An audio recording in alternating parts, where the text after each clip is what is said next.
A reading from the book of Genesis. Joseph's dreams. Jacob lived in the land where his father had stayed, the land of Canaan. This is the account of Jacob's family line. Joseph, a young man of 17, was tending the flocks with his brothers, the sons of Bilhah and the sons of Zilpah, his father's wives, and he brought their father a bad report about them. Now Israel loved Joseph more than any of his other sons, because he had been born to him in his old age, and he made an ornate robe for him. When his brothers saw that their father loved him more than any of them, they hated him and could not speak a kind word to him. Joseph had a dream, and when he told it to his brothers, they hated him all the more. He said to them, "Listen to this dream I had.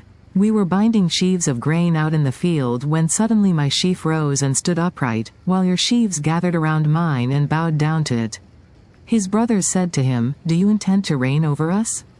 Will you actually rule us?" And they hated him all the more because of his dream and what he had said. Then he had another dream, and he told it to his brothers. "Listen," he said, "I had another dream, and this time the sun and moon and 11 stars were bowing down to me."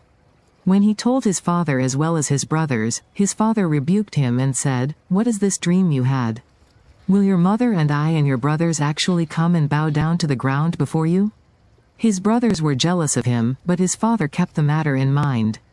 Joseph sold by his brothers. Now his brothers had gone to graze their father's flocks near Shechem. And Israel said to Joseph, "As you know, your brothers are grazing the flocks near Shechem. Come, I am going to send you to them." "Very well," he replied. So he said to him, "Go and see if all is well with your brothers and with the flocks, and bring word back to me."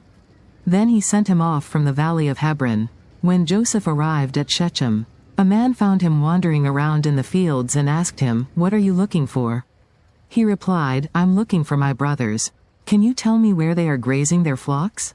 "They have moved on from here," the man answered. "I heard them say, 'Let's go to Dothan.'" So Joseph went after his brothers and found them near Dothan. But they saw him in the distance, and before he reached them, they plotted to kill him. "Here comes that dreamer," they said to each other. "Come now, let's kill him and throw him into one of these cisterns and say that a ferocious animal devoured him. Then we'll see what comes of his dreams." When Reuben heard this, he tried to rescue him from their hands. "Let's not take his life," he said. "Don't shed any blood. Throw him into this cistern here in the wilderness, but don't lay a hand on him." Reuben said this to rescue him from them and take him back to his father. So when Joseph came to his brothers, they stripped him of his robe, the ornate robe he was wearing. And they took him and threw him into the cistern. The cistern was empty, there was no water in it.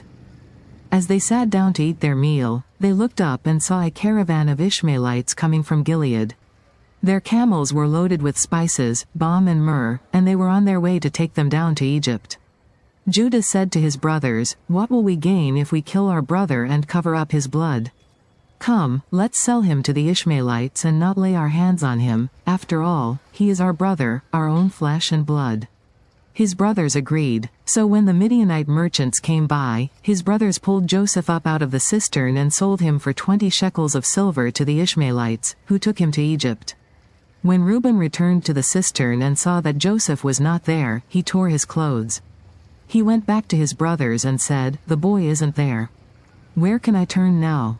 Then they got Joseph's robe, slaughtered a goat and dipped the robe in the blood. They took the ornate robe back to their father and said, "We found this. Examine it to see whether it is your son's robe." He recognized it and said, "It is my son's robe. Some ferocious animal has devoured him. Joseph has surely been torn to pieces." Then Jacob tore his clothes, put on sackcloth and mourned for his son many days. All his sons and daughters came to comfort him, but he refused to be comforted.